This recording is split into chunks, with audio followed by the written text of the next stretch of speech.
Hello friends, राजकाज special स्वामी भक्ती या चॅनलवर मी तुमचं पुन्हा एकदा नव्याने स्वागत करते. आम्ही समर्थ. या कथेचा तुझ्या जीवनावर भयंकर मोठा परिणाम होणार आहे.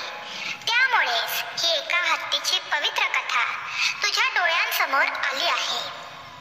ही हत्तीची कथा तुला ढसाढसा रडवेल आणि तुझ्या नशिबाचे फासे नक्कीच बदलेल. तुलाही आनंदाच्या बातम्यांचे फोन येणे सुरू होतील. हे स्वामी आई, ही हत्तीची कथा ऐकणाऱ्या प्रत्येक मनुष्याच्या भाग्यात चमत्कार करा. गरिबी कायमची दूर करा आणि त्यांच्या भाग्यात धनाचा आणि सुखसंपत्तीचा वर्षाव करा. या हत्तीची कथा फक्त ऐकल्याने तुझी कितीही मोठ्यातील मोठी चिंता जळून नाही गेली तर सांग. ही कथा फक्त शांत मनाने ऐकल्याने गरिबीचा नाश होतो, मोठे आजार बरे होतात, शत्रूंचा नाश होतो, शरीरातील नकारात्मकता दूर होते, वाईट शक्तीचा नाश होतो. ज्या व्यक्तीला आपल्या जीवनात पदोपदी हार मिळाली आहे त्या व्यक्तीच्या भाग्यात ही कथा चमत्कार केल्याशिवाय राहणार नाही. ही कथा फक्त ऐकल्याने मनातील कितीही मोठी इच्छा पूर्ण झाल्याशिवाय राहत नाही. त्यामुळे तुमच्या समोर आलेली ही कथा सुरुवातीपासून शेवटपर्यंत ऐकण्याचा प्रयत्न करा, कारण या कथेचा तुमच्या जीवनावर भयंकर मोठा परिणाम झाल्याशिवाय राहणार नाही. जर तुम्ही ही हत्तीची कथा सुरुवातीपासून शेवटपर्यंत ऐकली तरच तुम्हाला या कथेचा तुमच्या भाग्यात होणारा सुखाचा चमत्कार दिसू शकतो. भगवंताचा आशीर्वाद प्राप्त करण्यासाठी आत्ताच कमेंट बॉक्समध्ये सर्वात पवित्र वाक्य, ज्या वाक्याने आपले भाग्य कायमचे बदलू शकते, असे वाक्य टाईप करा. मी भाग्यशाली आहे. माझ्या भाग्यात परमेश्वर चमत्कार करणार आहे. आणि हा व्हिडिओ लाईक करून फक्त 2 स्वामी भक्तांपर्यंत ही कथा पोहोचवण्याचा प्रयत्न करा. आपल्या चॅनलला सबस्क्राईब करायला विसरू नका. होय, भगवंत तुमच्याही भाग्यात चमत्कार करेल आणि तुमच्या सर्व इच्छा पूर्ण झाल्याशिवाय राहणार नाही. एकदा हत्ती व त्याची पत्नी हिवाळ्याच्या थंडीत जंगलात शांतपणे बसलेले असतात. तेव्हा हत्तीची पत्नी हत्तीला म्हणते, हे महाराज, आपल्या पृथ्वीवरील कित्येक लोक जीव देत आहेत, आपल्या जीवनाला कंटाळले आहेत.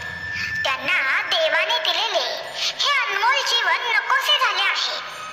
ते आपल्या जीवनात खूप लवकर हार मानत आहेत. त्यांना हे समजत नाही आहे की जीवनात भगवंताने दिलेला हा मनुष्य जन्म किती अनमोल आहे. मनुष्य आपल्यावर आलेल्या संकटांना, चिंतेला खूप लवकर घाबरत आहे आणि लगेचच हार मानत आहे. हे महाराज, या सर्व गोष्टींचे कारण काय असू शकते? तेव्हा हत्ती आपल्या पत्नीला म्हणतो, हे हत्तीने, तू मानव जातीच्या कल्याणासाठी खूप चांगला प्रश्न विचारला आहेस आणि या प्रश्नाचे उत्तर मी तुला एका कथेच्या माध्यमातून देतो. ही कथा तू सुरुवातीपासून शेवटपर्यंत नक्की ऐक, म्हणजे तुला तुझ्या प्रश्नाचे उत्तर नक्कीच मिळेल. तेव्हा हत्तीची पत्नी हत्तीला म्हणते, हो महाराज, तुम्ही ती कथा मला नक्की सांगा. मी ती कथा सुरुवातीपासून शेवटपर्यंत ऐकेन आणि या कथेचा संपूर्ण पृथ्वीवर प्रचार करेन. भक्तांनो, पुढे तो हत्ती हत्तीनीला म्हणतो, माणसाने आयुष्यात येणाऱ्या बदलांना घाबरू नये. त्यापेक्षा आपल्या आयुष्यात काहीतरी चांगलं घडणार आहे असा विचार करून त्याने ते स्वीकारलं पाहिजे. सर्वात कठीण विजय म्हणजे स्वतःवरचा विजय, परंतु आपण एखाद्या गोष्टीसाठी पात्र नाही असे कोणालाही वाटू देऊ नका. एका गावात मंगेश नावाची व्यक्ती राहत होती. मंगेशचा जन्म गरीब कुटुंबात झाला. मंगेशच्या कुटुंबात त्याची पत्नी आणि तो असे 2च सदस्य होते. तो एका कच्च्या घरात राहत होता. तो बिचारा दिवसभर काम करून स्वतःचा आणि बायकोचा उदरनिर्वाह करायचा. असंच दोघांचं आयुष्य चालू होतं. कालांतराने त्याची पत्नी गरोदर राहते. हे ऐकून मंगेशला आनंद झाला. तो विचार करू लागला की आता आपल्या घरातही लहान बाळ खेळेल, त्याला आपण आपल्या मांडीवर खेळवत बसू, हा विचार तो करत होता. पण त्याच्या आणि कुटुंबाच्या आयुष्यात जे काही घडणार होतं याची त्याला कल्पना देखील नव्हती. वेळ हळूहळू जाऊ लागतो. आता त्या गरिबाच्या घरातही तो दिवस येतो जेव्हा त्याची पत्नी एका मुलाला जन्म देणार होती. मग तिचा नवरा तिला रुग्णालयात दाखल करतो. जेव्हा प्रसूतीची वेळ जवळ येते तेव्हा तो गरीब माणूस काही पैशांची व्यवस्था करायला सुरुवात करतो. मग परत येताना तो आपल्या भावी मुलाची स्वप्ने पाहू लागतो.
तेवढ्यात त्याला यमराजाचं बोलावणं येतं आणि त्याचा अपघाती मृत्यू होतो.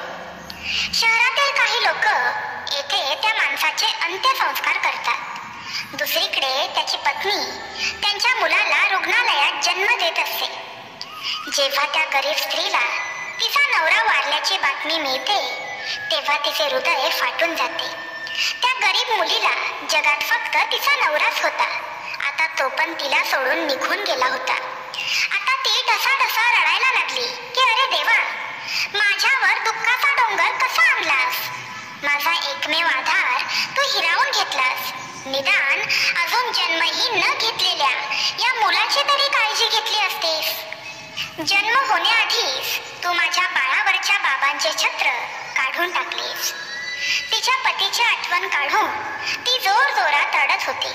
तिला समजत नव्हते की बाळ झाल्याचा आनंद साजरा करू की पती गेल्याचे दुःख साजरे करू. मग नगरातील काही लोकांनी तिला समजावून सांगितले की ताई, हा जन्म आणि मृत्यू हे सर्व निर्मात्याच्या हातात आहे. यामध्ये मानवी प्रयत्नांचा समावेश चालू शकत नाही. देव जे काही करतो ते चांगलेच करतो असे म्हणतात. म्हणून जे गेले त्याचा शोक करणे थांबवा आणि जे आले त्याचा विचार करा.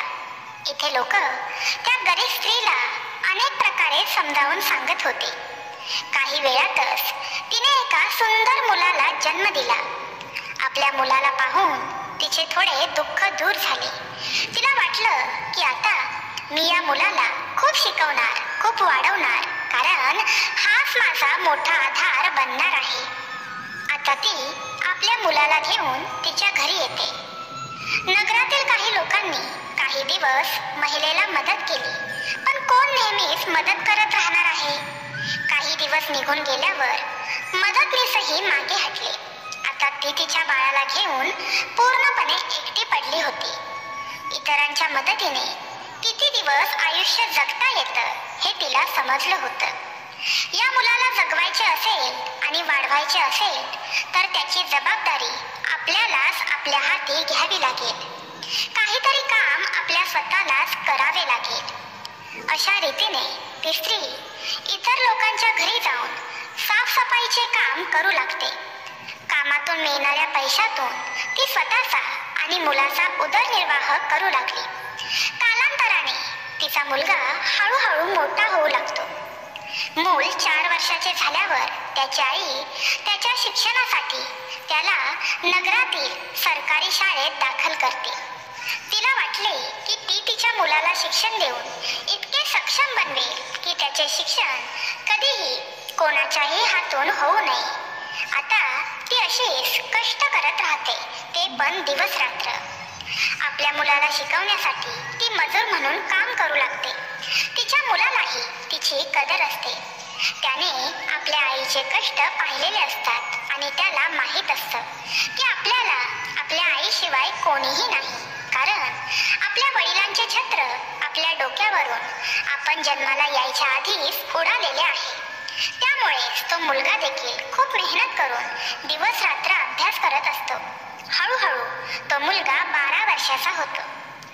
एका दिवसाची गोष्ट आहे. एक दिवस त्या मुलाची आई खूप आजारी पडते. त्याला वाटले की हा कोणता तरी छोटा मोठा आजार असेल. त्यामुळे त्या दोघांनीही तिच्या आजारी पडण्यावर लक्ष दिले नाही. मात्र त्याच्या आईची प्रकृती दिवसेंदिवस खालावत गेली. ती आजारी पडल्यामुळे कामालाही जाऊ शकत नव्हती आणि आजारावर उपचार करण्यासाठी तिच्याकडे पुरेसे पैसेही नव्हते. आपल्या आईला इतका आजारी पाहून तिच्या मुलाला खूप दुःख वाटते आणि तो त्याच्या आईला सांगून जातो की आई, फक्त 5 मिनिटे थांब, मी डॉक्टरकडून जाऊन तुझ्यासाठी बरे होण्याचे औषध आणतो. तू त्या गोळ्या औषध खाल्ल्यानंतर लगेचच बरी होशील. मुलाचे बोलणे ऐकून आईचे डोळे भरून येतात. ती म्हणाली, बाळा, आता तुला कुठेही जायची गरज नाही. आता माझीही वेळ आली आहे. मला तुझ्या वडिलांकडे जायचे आहे, पण जाण्यापूर्वी माझी एक गोष्ट नेहमी लक्षात ठेव. जेव्हा तुझा जन्म झाला नव्हता तेव्हा तुझ्या वडिलांचे आणि माझे स्वप्न होते की आपण आपल्या मुलाला शिक्षण देऊ आणि त्याला सक्षम बनवू, जेणेकरून त्याला आपल्यासारखे गरिबीचे जीवन जगावे लागणार नाही. पण बाळा, मी ते स्वप्न पूर्ण करू शकली नाही. बाळा, मी जरी गेले तरी तू तुझ्या वडिलांचे स्वप्न नक्कीच पूर्ण करशील. तुमच्या वडिलांचे नाव खराब होईल असे काहीही करू नका. तुम्ही तुमचे जीवन अशा प्रकारे जगले पाहिजे की लोकांना तुमचे नाव दूर दूर पर्यंत कळेल. बाळा, पैशाच्या मागे कधीही धावू नकोस. लोक पैशासाठी इतके खाली वागतात की त्यांना त्यांच्या आई वडिलांच्या इज्जतीचीही पर्वा नसते. तू नेहमी तुझे नाव कमाव बाळा. नेहमी स्वाभिमानाने जग. कधीही कोणासमोर हात पसरू नको. कोणाकडूनही अपेक्षा करू नकोस, कारण इतरांकडून अपेक्षा केल्यावर तुला जास्त त्रास होईल. मनुष्याला नेहमीच विद्या, ज्ञान, कीर्ती हे सर्व प्राप्त करता आले पाहिजे, कारण यातच श्रेष्ठत्व आहे. तेवढ्यात तो मुलगा म्हणतो की आई, तू घाबरू नकोस, मी आत्ताच तुझ्यासाठी औषध आणतो. आणि असं म्हणत मुलगा आईकडून पैसे घेऊन औषध घ्यायला जातो. तिचा मुलगा निघून गेल्यावर ती गरीब स्त्री तिथेच मरण पावते. नगरवासियांना याची माहिती मिळताच सर्वांनी एकत्र येऊन मुलाच्या हस्ते महिलेचा अंत्यसंस्कार केला. आता ते मूल पूर्णपणे एकटं होतं. नियतीही काय खेळ दाखवते बघा ना. जेव्हा आपल्या प्रियजनांची गरज असते तेव्हाच ती एकटेपणाच्या रात्री जागवते. आई वडिलांशिवाय राहणाऱ्या या मुलाचे वयही जास्त नव्हते. शेवटी तो जाऊन जाऊन कुठे जाणार होता. दूरच्या नातेवाईकांनीही त्या मुलाकडे लक्ष दिले नाही. शेवटी तो गरीब होता, पण तो मुलगा त्याच्या आयुष्याचा मार्ग एकटाच चालू लागतो. त्याने कधीही हार मानली नाही. त्याची आई जे पैसे सोडून गेली होती त्या पैशाने तो काही दिवस जगत राहिला. काही दिवसांनी ते पैसे संपले आणि घरात काहीच नव्हते. आता काही ना काही काम करणं हाच पर्याय होता. त्यानंतरच जेवणाची सोय होईल आणि त्यानंतरच शाळेची फी भरली जाईल. मुलाला आईचे शब्द चांगलेच आठवले. त्याची आई म्हणाली होती, बाळा, कितीही वाईट वेळ आली तरी कोणाला हात देऊ नकोस. कष्ट करून आपला उदरनिर्वाह कर. मुलाला आईची ही गोष्ट चांगलीच आठवणीत राहिली होती. त्यामुळे त्याने कधीच कोणासमोरही हात पसरले नाहीत. शाळेतून आल्यावर तो कधी कोणाच्या शेतात कामाला जायचा तर कधी कोणाच्या चहाच्या दुकानात काम करायचा. तिथून काही पैसे मिळाले तर तो शाळेची फी भरायचा आणि त्याच्या जेवणासाठी लागणाऱ्या खाद्यपदार्थांची खरेदी करायचा. अशा रीतीने लहान वयामध्येच ते मूल शिकतही होते आणि मोलमजुरीही करत होते. अशीच हळूहळू काही वर्षे निघून जातात. तो आता आपल्या गावातील शाळेतून निघून एका मोठ्या शाळेत शिकायला जाऊ लागतो. आता त्याच्या शाळेचा फीचा खर्च देखील वाढू लागला होता. पण त्याने अजूनही हार मानली नव्हती. तो रोजच्या रोज विद्यालयामध्ये जायचा. दिवस रात्र मेहनत करून अभ्यास करायचा. त्याची पूर्ण कमाई शिक्षणामध्ये संपून जात होती आणि या सर्वात जे काही थोडेफार पैसे उरत असे त्यातून तो आपले पोट भरत असे. जर त्याने कधी एका ठिकाणी जास्त काम केले तर कधी त्याची शाळा बुडून जायची आणि जर तो शाळेत गेला तर त्याचे काम राहायचे. त्यामुळे तो कधी कधी उपाशी राहायचा. या कारणामुळे तो दोन्ही कामे अगदी मन लावून करत असे. शाळेतून परत आल्यानंतर तो पुन्हा इकडे तिकडे काम करायचा. एका दिवसाची बाब आहे. शाळा सुटल्यावर घरी परतल्यावर तो काही कामाच्या शोधात फिरायला निघतो. पण त्याला त्या दिवशी कोणतेही काम मिळाले नाही. बिचारा वन काम शोधत होता. शेवटी थकून येऊन उपाशी पोटी तो घरी झोपून गेला. त्याने त्याच्या शाळेची फी भरल्यामुळे त्याच्याकडे आता कोणतेही पैसे शिल्लक नव्हते. त्याची सध्याची परिस्थिती हीच होती की रोज कमवायचे आणि मगच खायचे. ज्या दिवशी त्याला काम भेटायचे नाही त्या दिवशी त्याला उपाशी पोटी झोपायला लागायचे. त्या दिवशी तो तसाच झोपी गेला आणि दुसऱ्या दिवशी शाळेत जायला निघाला. शाळेत जाऊन आल्यावर तो पुन्हा नव्याने काम शोधायला सुरुवात करतो. तो विचार करतो की आज मला नक्कीच काहीतरी काम मिळेल. पण दुर्दैवाने त्याची साथ सोडली नाही. त्या दिवशीही त्याला काम मिळाले नाही. आज पुन्हा त्याला रिकाम्या पोटी झोपावे लागले. भूक आता त्याला अधिक अस्वस्थ करत होती. एक दिवस त्याच्या मनात येते, रिकाम्या पोटी झोपताही येत नाही. माझा अभ्यासही राहत आहे. आता मी कोणाकडून तरी काहीतरी मागतो आणि खातो. पण आईने मरताना सांगितलं होतं की बाळा, कधीच कोणाकडून भीक मागू नकोस. नेहमी कमावून खा. तो मुलगा खूप स्वाभिमानी होता. कोणाकडे काही मागायची त्याची हिंमतच झाली नाही. तो विचार करत होता की काहीही झाले तरी मी भीक मागणार नाही. मी भीक मागायला लागलो तर लोक मला भिकारी म्हणायला लागतील. जर देवाने आपल्याला पोट दिले आहे तर तो कुठून तरी माझे पोट नक्कीच भरेल. भक्तांनो, पुढे हत्ती आपल्या पत्नीला म्हणतो, हत्तीने पुढे कथा ऐकत राहा, कारण याचा आपल्याही जीवनावर मोठा परिणाम होऊ शकतो. आता तो मुलगा त्या दिवशीही उपाशीच राहतो. सकाळी उठल्यावर भुकेमुळे त्याला चक्कर येते. आता त्याचे वय तरी किती होते? तो भुकेचा आघात कसा सहन करणार होता? बरं, तो थोडा मोठा असता तर त्याला 4 दिवस कसेही घालवता आले असते. आज तो शाळेतही गेला नव्हता. त्याने विचार केला, आज सकाळी लवकर कामावर जाईन. मला काम मिळाले तर मला जेवणही मिळेल. मग मी दुसऱ्या दिवसासाठी मेहनत करण्यासाठी तयार होईल. आता तो कामाच्या शोधात इकडे तिकडे भटकत होता. त्याच्या डोळ्यासमोर अंधारी येत होती. त्याला आता चालवत देखील नव्हते, कारण ते बिचारे बाळ उपाशी होते. मग शेवटी तो एका झाडाखाली बसून विचार करू लागला की आता या क्षणाला जर मला जेवण भेटले नाही तर माझा जीव निघून जाईल. मला काहीतरी करावे लागेल. आता पुन्हा एकदा भीक मागण्याचा विचार त्याच्या मनात येतो. पण तो गरीब आहेस, भिकारी नाही असे सांगून त्याचा विवेक पुन्हा नकार देतो. तू जर आता भीक मागितली तर तुला कायम भीक मागण्याची सवय लागून जाईल आणि शेवटी तुम्ही भिकारी व्हाल. मुलगा बराच वेळ या प्रश्नांमध्ये अडकतो, पण तेव्हा त्याच्या मनात आले की भीक मागणे एक गोष्ट आहे आणि मदत मागणे एक वेगळी गोष्ट आहे. मी कोणाकडेच भीक मागणार नाही, पण मी मदत तर नक्कीच मागू शकतो.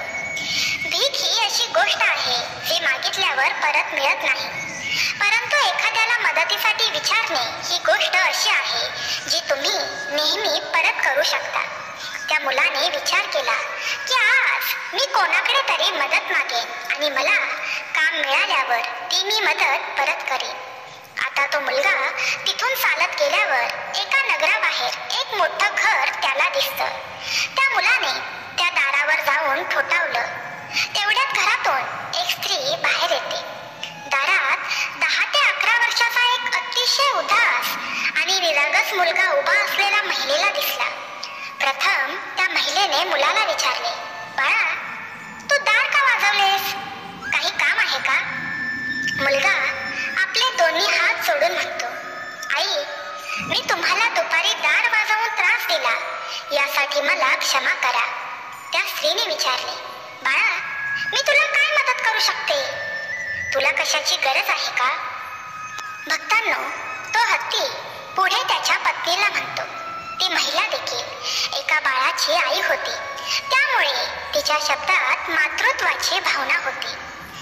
एकदा त्या स्त्रीने हे प्रश्न विचारल्यावर त्या मुलाच्या मनात विचार आले की चला, मी आईला सगळे सांगून टाकतो की मी 2 ते 3 दिवसांपासून उपाशी आहे. जेवण न मिळाल्याने मी खूप अशक्त झालो आहे. पण त्याच्या स्वाभिमानाने त्याला रोखले आणि त्याने अन्नाऐवजी पाणी मागितले. म्हणाला, आई, मला खूप जोरात तहान लागली आहे, म्हणूनच मी दार ठोठावले. मला 1 ग्लास पाणी मिळेल का? पण ती स्त्री खूप हुशार होती. तिने मुलाला पाहिले तेव्हा तिला समजले होते की मुलाला खूप भूक लागली आहे. ती म्हणाली, बाळा, तू थोडा वेळ थांब, मी तुझ्यासाठी पाणी आणते. ती बाई आपल्या घरात गेली आणि स्वयंपाक घरातून दूध आणि थोडे लाडू घेऊन दारात आली आणि ती त्या मुलाला दुधाने भरलेला ग्लास त्याच्या हाती देते. मुलाने पाहिले, या ग्लासमध्ये पाणी नसून दूध आहे आणि लाडू देखील आहे. तो मुलगा मनातल्या मनात त्या स्त्रीला खूप चांगले आशीर्वाद देऊ लागतो. त्या स्त्रीने त्या मुलाला सांगितले, बाळा, तू पहिले लाडू खा, मग दूध पी, कारण दूध गरम आहे. दूध थंड झाल्यावर पिऊन टाक. त्या मुलाने त्या बाईला पाहिल्यावर त्याला वाटले की त्याचीच आई त्याला दूध प्यायला देत आहे. दूध पिता पिता तो मनातल्या मनात विचार करू लागला की ही किती चांगली आई आहे. मी तर 1 ग्लास पाणी मागितलं होतं, पण या आईने दूधही दिलं आणि लाडूही दिले.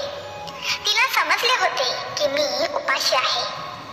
मुलाने आरामात बसून लाडू खाल्ले आणि दूध देखील पिले.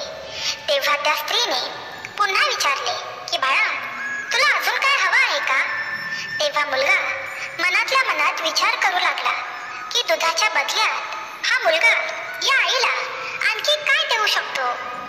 माझ्याकडे या क्षणी तर काहीच नाही. दूध प्यायल्यावर मुलगा म्हणतो, आई, मी तुझ्याकडे पाणी मागितलं आणि तू मला प्यायला दूध दिलं, त्या बदल्यात मी तुला काय देऊ?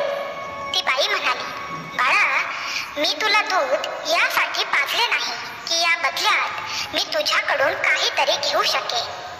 बाई म्हणाली, बाळा, तुझा चेहरा बघून असे वाटत होते की तुला खूप भूक लागली आहे, म्हणून मी तुला पाण्याऐवजी दूध देण्याचा विचार केला, म्हणूनच मी तुझ्यासाठी दूध आणले. तो मुलगा पुन्हा म्हणाला, नाही आई, त्या बदल्यात तू माझ्याकडून काहीतरी मागून घे. मी माझ्या क्षमतेनुसार तुला नक्कीच काहीतरी देईन. मुलाचे म्हणणे ऐकून त्या बाईला वाटते, हा मुलगा खूप स्वाभिमानी आहे. तो मुलगा वारंवार तिला हाच प्रश्न विचारू लागतो. तेव्हा ती बाई त्याचं मन शांत करण्यासाठी म्हणते, बाळा, हे दूध तुला पाजून मी तुझ्यावर कोणतेही उपकार केलेले नाही, तरीही तुला मला काय द्यायचेच असेल तर मला आज एक वचन दे. आज मी तुला ज्या प्रकारे मदत केली त्याच प्रकारे एक दिवस जेव्हा तू मदत करण्याच्या लायकीचा होशील त्या दिवशी कोणत्या ना कोणत्या गरजू व्यक्तीला तू मदत कर. ज्या दिवशी तुम्ही एखाद्याला मदत कराल त्याच दिवशी तू माझ्या या उपकारातून मुक्त होशील. त्या स्त्रीने त्या दिवशी हे असे बोलले होते कारण त्या मुलाला असह्य वाटू नये आणि त्याने आनंदाने आपल्या घरी जावे. तो मुलगा तीच गोष्ट मनात आपल्या कायम ठेवतो. तो त्या स्त्रीच्या पाया पडून कामाच्या शोधात पुढे जातो आणि असेच हळूहळू अनेक दिवस निघून जातात. ज्या शाळेमध्ये हा मुलगा शिकत होता त्याच शाळेमध्ये त्या स्त्रीचा मुलगा देखील शिकत होता. एक दिवस आपल्या मुलाला शाळेत सोडायला गेल्यावर तिने पाहिले की हा मुलगा देखील या शाळेत आहे ज्याला मी दूध पाजले होते आणि त्या महिलेने त्या मुलाला ओळखले. महिला लगेचच त्या शाळेतील त्या मुलाच्या शिक्षकाकडे गेली आणि त्या मुलाबद्दल सर्व चौकशी केली. तेव्हा त्या मास्तरांनी तिला सांगितले की मुलाचे नाव संकेत आहे आणि तो आई वडील नसलेला मुलगा आहे. तो अनाथ आहे. तो लहान असतानाच त्याचे आई वडील दोघेही गेले. हे जाणून त्या महिलेला खूप वाईट वाटले. आई वडील नसतील तर त्याच्या शिक्षणाचा खर्च कोण उचलत असेल असा प्रश्न तिला पडतो. तेव्हा शाळेचे मोठे मास्तर सांगतात की ताई, संकेत खूप चांगला मुलगा आहे. तो त्याच्या अभ्यासाचा खर्च स्वतः उचलतो आणि तो खूप हुशार विद्यार्थी आहे. तो खूप मेहनत करतो आणि नंतर शाळेची फी भरतो. जेव्हा तो शाळेत येत नाही किंवा त्याची फी वेळेवर भरू शकत नाही तेव्हा आम्ही त्याच्यावर जास्त दबाव आणत नाही. जेव्हा त्या स्त्रीला संकेतची खरी परिस्थिती कळते तेव्हा तिचे मन दयेने भरून येते. तिच्या डोळ्यात पाणी येते. त्या मुलाला काही ना काही मदत करावीशी तिला वाटते. ज्याला कोणी नाही अशा लोकांना आपण मदत केली पाहिजे तरच देव प्रसन्न होतो. ज्याला कोणीही नाही तो देवाचा असतो आणि गरजूंना मदत करणे म्हणजे तुम्ही देवाला संतुष्ट करणे हेच आहे. पुढे हत्ती त्याच्या पत्नीला म्हणतो, हत्तीने पुढे ही कथा शेवटपर्यंत आहे, झोपू नको. त्या बाईला वाटते की हा मुलगा माझ्याकडून पैसे घेणार नाही कारण तो खूप स्वाभिमानी मुलगा आहे.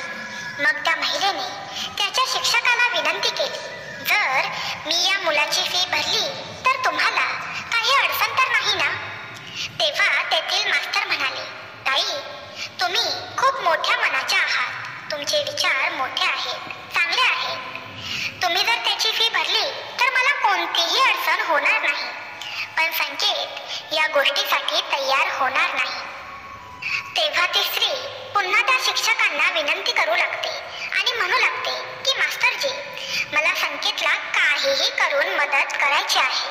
तुम्ही कृपया त्याला समजावून सांगा. तुम्ही त्याला असे सांगा की तुमची परिस्थिती बघता सरकारने तुमची फी माफ केली आहे. तुला शाळेची फी भरण्याची कोणतीही आवश्यकता नाही. मग ते शिक्षक देखील त्या स्त्रीच्या या म्हणण्याला होकार देतात आणि ती स्त्री संकेतची पूर्ण वर्षाची फी भरून आपल्या घरी जाते. अशा प्रकारे दरवर्षी ती संकेतची वर्षभराची फी खूप आनंदाने भरून जात असे कारण संकेत एकाग्रतेने मन लावून अभ्यास करू शके. आता संकेत मेहनतीने अभ्यास करायचा आणि उदरनिर्वाहासाठी दुकानात काम करायचा. भक्तांनो, पुढे हत्ती आपल्या पत्नीला म्हणतो, पाण्यात डुबणाऱ्यांसाठी एक पेंडा देखील पुरेसा आहे. त्या महिलेच्या थोड्या प्रयत्नाने संकेतला खूप मोठी मदत मिळाली होती. आता तो खूप मन लावून अभ्यास करायचा. अशीच आणखी काही वर्षे निघून गेली. आता संकेतला पुढील शिक्षणासाठी मोठ्या शहरात जावे लागणार होते. शहरात राहून काहीतरी चांगलं काम करेल आणि अभ्यासही सुरू ठेवेल असा विचार त्याने केला. संकेत मोठ्या शहरात गेल्याची खबर त्या स्त्रीला तेव्हा लागते जेव्हा ती स्त्री शाळेची फी जमा करण्यासाठी त्याच्या शाळेत येते. तेव्हा तेथील मास्तर सांगतात की संकेत पुढचे शिक्षण घेण्यासाठी मोठ्या शहरात निघून गेला आहे. आता तुम्हाला फी भरण्याची काहीही गरज नाही. हे ऐकून ती बाई विचार करू लागली, काही हरकत नाही. देवाने मला एवढाच काळ त्या बाळाला मदत करण्यासाठी दिला होता. हे भगवंता, त्या बालकावर तुझी दयादृष्टी कायम ठेव. हे परमेश्वरा, त्याची सर्व स्वप्न पूर्ण कर. तो जिथे कुठे राहील तिथे त्याला आनंदी ठेव. अशी प्रार्थना आपल्या भगवंताला करून ती महिला तिथून निघून गेली आणि आपल्या घरी येऊन ती संसारात व्यस्त होऊन गेली. तर इकडे संकेतने आपला खर्च भागवण्यासाठी नोकरी शोधली. अशा प्रकारे 25 वर्षे निघून जातात. या 25 वर्षात ना ती स्त्री संकेतला भेटली, ना संकेत त्या स्त्रीला भेटला. आता त्या महिलेचा मुलगाही मोठा झाला होता आणि तिचा मुलगा व्यापारी झाला होता आणि खूप चांगल्या प्रकारे तो धन कमवत होता. ती महिला पहिल्यापासूनच खूप संपन्न होती. त्याचबरोबर त्या स्त्रीचा मुलगा सुद्धा खूप सुसंस्कृत होता. एक दिवस त्याची आई खूप आजारी पडते. संध्याकाळी काम करून घरी आल्यावर जेव्हा तो त्याच्या आईची अशी अवस्था पाहतो तेव्हा तो खूप निराश होतो. तो व्यापारी मुलगा लगेचच येतो आणि त्याच्या आईला दवाखान्यात भरती करतो. डॉक्टरांनी चेक केल्यावर समजतं की त्याच्या आईला कॅन्सर झाला आहे. हे समजल्यावर तो मुलगा डॉक्टरांना म्हणतो की डॉक्टर साहेब, तुम्ही माझ्या आईला काहीही करून बरे करा. तुम्ही पैशाची चिंता अजिबात करू नका. अरे बाळा, तुझ्या आईला कर्करोग झाला आहे असे डॉक्टर म्हणतात आणि कर्करोगावर इलाज करणं खूप महाग पडतं. लहान लहान दवाखान्यांमध्ये या आजारावर उपचार देखील नसतात. त्यामुळे तुला तुझ्या आईला घेऊन एखाद्या मोठ्या शहरात जावं लागेल आणि मोठ्या शहरांमध्ये दवाखानेही मोठे असतात. मोठ्या दवाखान्यांचा खर्चही खूप मोठ्या प्रमाणात होतो. तेव्हा तो मुलगा डॉक्टरांना म्हणाला की डॉक्टर साहेब, मी माझ्या आईला या आजारातून बरे करण्यासाठी काहीही करू शकतो. तुम्ही फक्त मला यातून मार्ग कसा काढायचा ते सांगा. तेव्हा डॉक्टर मोठ्या शहरातील दवाखान्यात घेऊन जाण्याचा सल्ला त्या मुलाला देतात. मोठ्या शहरात कर्करोगासाठी दवाखाना आहे. तिथे तुझी आई या आजारातून पूर्णपणे बरी होऊ शकते आणि तू जर शहरातील मोठ्या दवाखान्यात तुझ्या आईला घेऊन गेला नाहीस तर तुझ्या आईचा जीव धोक्यात जाऊ शकतो. ही गोष्ट ऐकून तो मुलगा खूप घाबरतो आणि डॉक्टरांकडून शहरातील कर्करोगावरील डॉक्टरांचा पत्ता मागून घेऊन घरी येतो. हे सर्व करण्यासाठी त्याची आई त्याला नकार देत होती. बोलत होती की बाळा, मला कुठे नेणार? एवढा पैसा कुठे आहे आपल्याकडे? आपल्याकडे मोठ्या शहरात जाऊन आजारावर इलाज करण्यासाठी पुरेसा पैसा नाही आहे. आपण इथूनच डॉक्टरांकडून औषधं घेऊ. मी नक्कीच बरी होईल. तू काळजी करू नकोस. तेव्हा तो मुलगा त्याच्या आईला म्हणाला की आई, या पूर्ण दुनियेमध्ये तूच तर मला आहेस की तुझ्यामुळे मला कधीही एकटेपणा जाणवला नाही.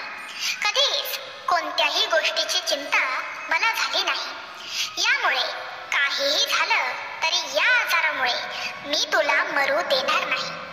धनाचे काय आहे, ते संपले तर मी पुन्हा कमावीन, पण मला आई पुन्हा भेटणार नाही. मी तुला गमावणार नाही. या प्रकारे तो मुलगा आपल्या आईला मोठ्या शहरातील दवाखान्यात घेऊन जातो. जो डॉक्टर त्याच्या आईला बरं करणार होता तो डॉक्टर त्यावेळेला दवाखान्यात नव्हता, कारण तो एका आजारी व्यक्तीला पाहण्यासाठी परदेशात निघून गेला होता. मग तेव्हा हॉस्पिटलमधील कर्मचाऱ्यांनी मुलाला सांगितले की डॉक्टर साहेब 2 दिवसात येतील. तोपर्यंत तुम्ही तुमच्या आईला दवाखान्यात भरती करा. तेव्हा त्या मुलाने कोणताही विचार न करता लगेचच त्या दवाखान्यात आपल्या आईला दाखल केले.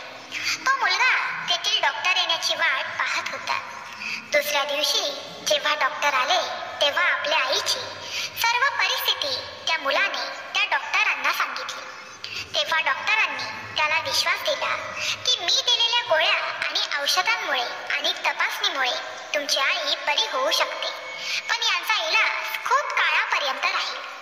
तेव्हा तो मुलगा म्हणाला, डॉक्टर साहेब, काहीही होऊ देत, मी माझ्या आईला पूर्णपणे बरे करूनच माझ्या घरी घेऊन जाईन. यासाठी मला माझ्याकडे असलेले सर्व धन विकायला लागले तरीही चालेल. मी कितीही दिवस इथे थांबायला तयार आहे. तुम्ही माझ्या आईवर उपचार करायला चालू करा. अशा प्रकारे त्या डॉक्टरांनी त्या मुलाच्या आईवर उपचार करायला चालू केले. जर गावातील दवाखान्यात उपचार केले असते तर कदाचित थोडे पैसे कमी झाले असते, पण शहरातील दवाखान्याचा खर्च खूप मोठा होता. पण तरीही त्या मुलाने हार मानली नाही.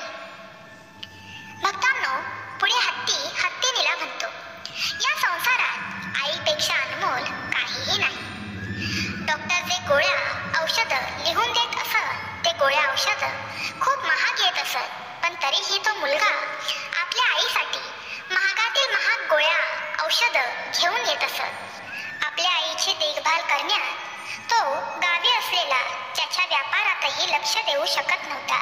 त्यामुळे त्याचा व्यापारही आता ठप्प पडला होता. खूप दिवस हे उपचार चालूच राहिले आणि हळूहळू त्याच्या आईच्या शरीरात सुधारणा होऊ लागली. तिच्या मुलाकडे असलेले सर्व धन पैसे आता संपलेले असतात. जेव्हा त्याच्या आईला कळते की आता आपल्या मुलाकडे धन दौलत पैसे काहीही शिल्लक नाही, तेव्हा त्याच्या आईला खूप वाईट वाटते. तेव्हा त्याची आई म्हणते की बाळा, तू हे सर्व का करत आहेस? आता तू दवाखान्याचे बिल कसे भरणार आहेस? आता तुझा व्यापारही बंद झाला आहे. तेव्हा तो मुलगा म्हणतो की आई, तू चिंता करू नकोस. मी माझा व्यापार घर सर्व काही विकून तुझ्यावर उपचार करेल, पण तुला बरे करूनच आपल्या घरी घेऊन जाईल. आणि शेवटी आई आपल्या मुलाच्या हट्टापुढे शांत होते. तो मुलगा आपल्या आईचे उपचार खूप दिवस चालूच ठेवतो. हळूहळू 1 महिना संपून जातो. त्या शहरातील मोठ्या दवाखान्यात एक गोष्ट खूप आश्चर्यकारक होती. त्या मुलाच्या आईशी येऊन तासनतास गप्पा मारत असे. हे पाहून त्या आईला देखील खूप आनंद होत असे, प्रसन्न वाटत असे आणि ती विचार करत असे की हा किती निराळा डॉक्टर आहे. इतका मोठा डॉक्टर असूनही त्याला थोडासाही गर्व नाही. याला इतका वेळ नसतानाही तो माझ्याशी इतका वेळ बोलत आहे. भक्तांनो, पुढे हत्तीनीला म्हणतो, असेच काही दिवस निघून जातात आणि मग त्या आईचा मुलगा एक दिवस डॉक्टरांकडे जातो आणि विचारतो की डॉक्टर साहेब, अजून किती दिवस माझ्या आईचे उपचार या दवाखान्यामध्ये चालणार आहेत? तेव्हा डॉक्टर साहेब त्या मुलाला सांगतात की मुला, तू आता चिंता करणं बंद कर. आता तुमची आई पूर्णपणे या रोगातून बरी झाली आहे. आता तिच्या शरीराला कोणताही धोका नाही.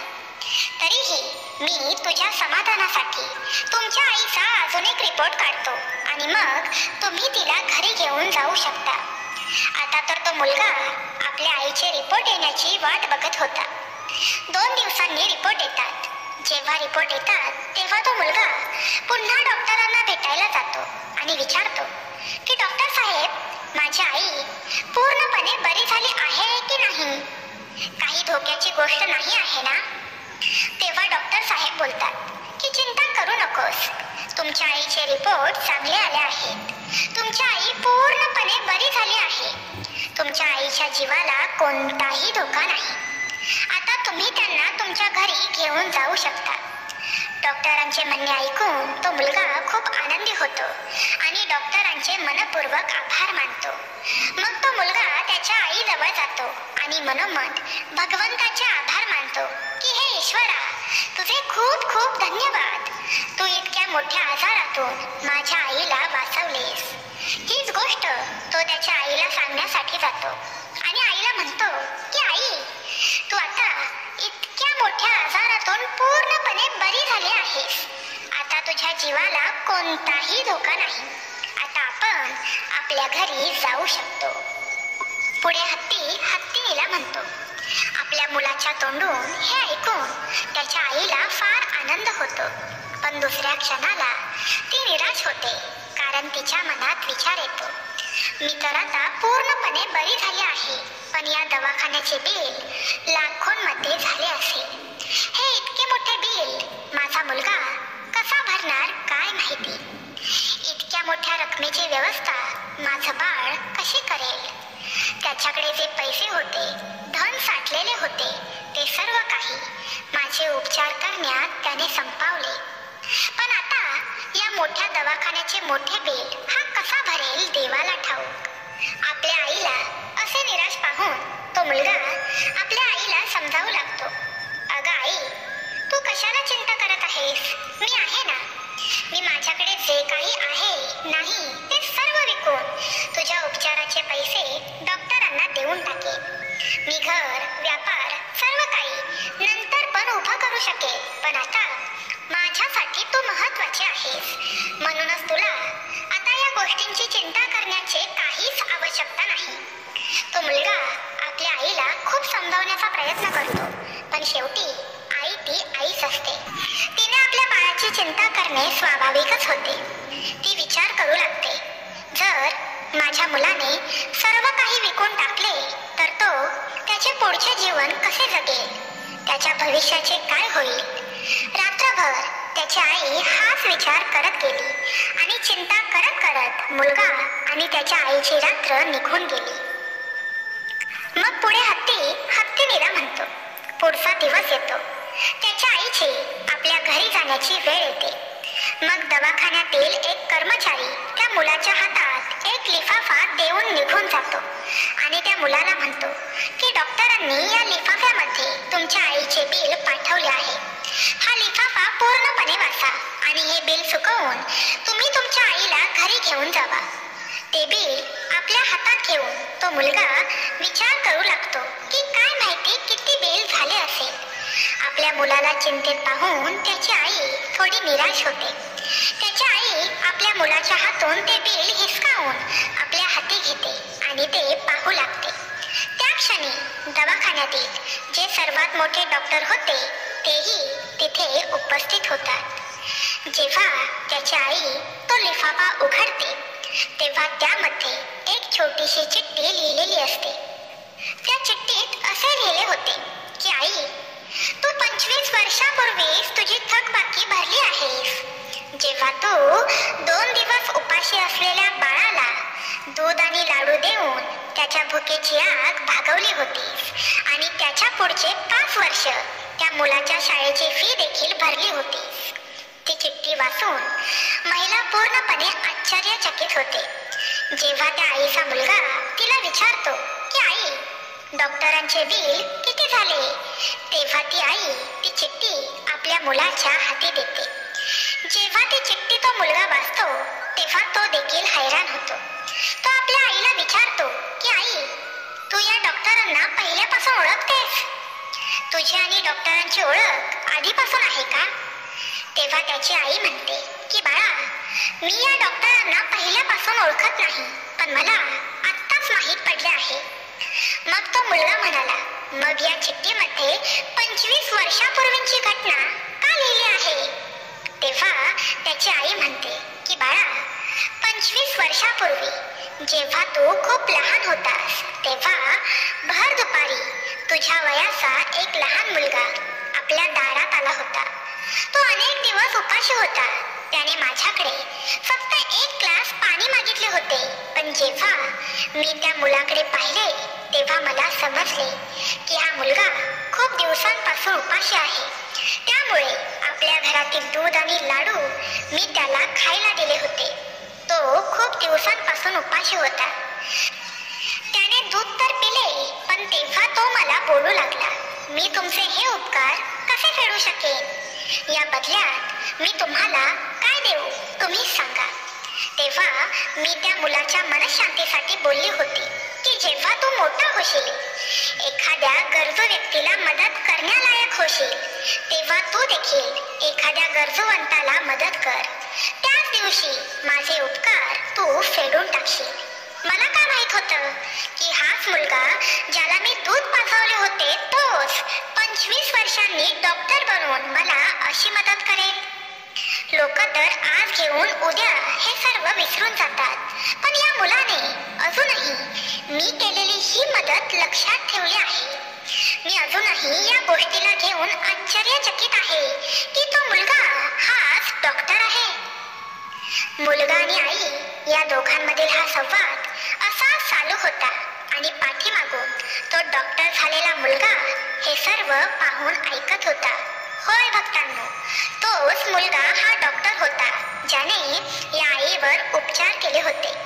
आता मात्र त्या डॉक्टर झालेल्या मुलाच्या डोळ्यात अश्रू होते आणि लहानपणी घडलेला तो प्रसंग त्याच्या डोळ्यासमोर होता, जेव्हा तो उपाशी पोटाने तहानेने त्या आईच्या दारात गेला होता.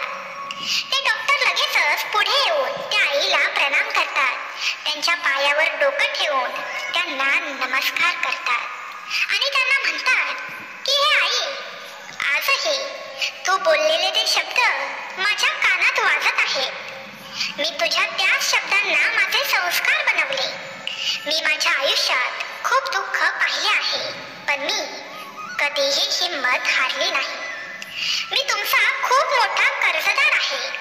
जर तुम्ही तेव्हा माझ्या विद्यालयाची फी भरली नसती तर आज मी इतका मोठा डॉक्टर झालोच नसतो.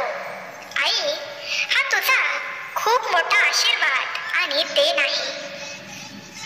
मी तुला त्याच दिवशी माझी आई मानले होते, ज्या दिवशी तू ममतेच्या सावलीत बसवून मला दूध पाजवले होतेस. असे सांगून डॉक्टरांनी आईच्या औषधावर खर्च केलेले सर्व पैसे परत केले आणि म्हाताऱ्या आईच्या पायावर डोके ठेवले. त्या मुलाला आपल्या मिठीत घेऊन ती आई जोर जोरात रडू लागते आणि त्या डॉक्टर झालेल्या मुलाच्या डोळ्यातही खूप पाणी असते. त्या आईच्या मिठीत तो जोर जोरात रडू लागतो. रुग्णालयातील सर्व लोक हे सर्व दृश्य पाहत होते आणि त्यांचे डोळे पाण्याने भरलेले होते. भक्तांनो, पुढे हत्तीनीला म्हणतो, हत्तीनी, या 4 गोष्टी जो मनुष्य जाणून घेईल तो मनुष्य कधीही गरीब राहणार नाही, कधीही कोणत्या संकटांना घाबरणार नाही, कधीही जीवनात तो हिंमत हारणार नाही. त्यामुळे या 4 गोष्टी लक्षपूर्वक ऐका आणि पृथ्वीवर या गोष्टींचा संचार करा. 1. मनुष्याने त्याच्या जीवनात येणाऱ्या परिवर्तनाला घाबरले नाही पाहिजे, तर हा विचार करून त्याने त्या परिस्थितीचा स्वीकार केला पाहिजे की आपल्या जीवनात यापेक्षाही काहीतरी चांगले होणार आहे. परिवर्तनाने मनुष्य खूप काही शिकून जातो आणि तो योग्य मार्ग पकडतो. जो आपल्या सोबत झालेल्या घटनांनी तुटून जातो तो कधीच पुढे जाऊ शकत नाही. 2. अंधार कितीही काळा असला तरी हार मानू नये, कारण एक छोटासा दिवा त्या अंधाराला कायमचं मिटवून टाकू शकतो. जर तुमच्या जीवनात अंधार आलास तर ज्ञानरूपी दिव्याने त्या अंधाराला कायमचं मिटवून टाका. ज्ञान हे असे आहे जे एखाद्याला राजा बनवू शकते, भटकणाऱ्या मनाला योग्य ते मार्ग दाखवू शकते. 3. तुम्ही दुसऱ्यांचे भले करा, तुम्ही दुसऱ्यांना मदत करा. तुम्हाला मदत करायला नक्कीच देव येईल. तुमचे चांगले हे आपोआपच होत जाईल. तुमच्या आयुष्यात एखाद्याला मदत करण्याचे सौभाग्य मिळाले तर ते तुम्ही नक्कीच केले पाहिजे. तुमची छोटीशी मदत एखाद्याचे आयुष्य बदलू शकते. तुमची छोटीशी मदतही एखाद्यासाठी वरदान ठरू शकते. अडचण आल्यावर घाबरू नका. जेव्हा आपल्या आयुष्यातील एक रस्ता बंद होतो तेव्हा आपल्यासाठी देव स्वतः 10 मार्ग उघडत असतो. जेव्हा माणूस दुःखाच्या आणि संकटाच्या भट्टीत जळतो तेव्हाच आयुष्य उजळते. कष्ट सहन केल्यावरच माणसाला अनुभव मिळतो आणि हा अनुभव खूप उपयोगी पडतो. 4. माणसाचा दिवस कसाही असो, आयुष्यात कितीही संकटे आली तरी त्याने कधीही अन्नाची भीक मागून खाऊ नये. जो भिक्षा मागून खातो तो स्वतःच्याच नजरेत पडतो आणि जेव्हा तो भीक मागून खातो तेव्हा त्याला मेहनत न करता खाण्याची सवय पडते. म्हणूनच मनुष्याला नेहमी मेहनत करूनच आपला उदरनिर्वाह करता आला पाहिजे. तेव्हाच मनुष्य सफल आणि आत्मनिर्भर बनू शकतो. कुणाला मदत हवी असेल तर सर्वात आधी त्याला मदत करावी, पण स्वतःला मदत हवी असेल तर कुणाकडे मदत मागायची गरज नाही. आपण स्वतःला मदत करायला हवी. स्वाभिमान हा तुमचा आवाज आहे, तो बुलंद ठेवा. इतरांकडे लक्ष देण्याऐवजी स्वतःमध्ये जगा, स्वतःला समजून घ्या आणि पुढे जा, हेच चांगले. स्वाभिमान एक अशी ढाल आहे जी तुमच्यापासून कोणी हिसकावून घेऊ शकत नाही. जो स्वतःवर प्रेम करू शकत नाही तो दुसऱ्यांवर प्रेम करण्याच्या लायकीचा होऊ शकत नाही. त्याचा आदर कधीच करू नका जो तुमचा आदर करत नाही. जर तुम्हाला जगाने तुमच्यावर प्रेम करावे असे वाटत असेल तर प्रथम तुम्ही स्वतःवर प्रेम केले पाहिजे. जर कोणी तुमचा अपमान करत असेल तर त्याचेही आभार माना, कारण ती व्यक्ती तुम्हाला तुमच्या आयुष्यातील सत्य सांगत असते. ज्या गोष्टी सहज मिळाल्या त्या गोष्टींची बहुतेक लोक कदर करत नाही, पण त्या गमावल्यावर पश्चाताप होतो.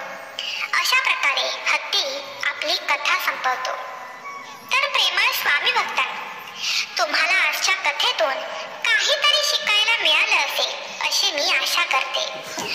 तुम्हाला अशा नवनवीन कथा ऐकायला आवडणार असतील तर नक्की मला कमेंटमध्ये सांगा की आम्हाला अशा कथा ऐकायला आवडतील. प्रेमळ स्वामी भक्तांनो, तुम्हाला आजचा व्हिडिओ कसा वाटला हे नक्की मला कमेंट करून सांगा. तसंच व्हिडिओ आवडला असेल तर लाईक करा, शेअर करा आणि नवीन असाल तर आपल्या चॅनलला सबस्क्राईब करा, म्हणजेच असे नवनवीन व्हिडिओ तुम्हाला पाहता येतील. तर भेटूया उद्याच्या व्हिडिओमध्ये नवीन विषय आणि नवीन व्हिडिओ घेऊन. तोपर्यंत बाय बाय. श्री स्वामी समर्थ.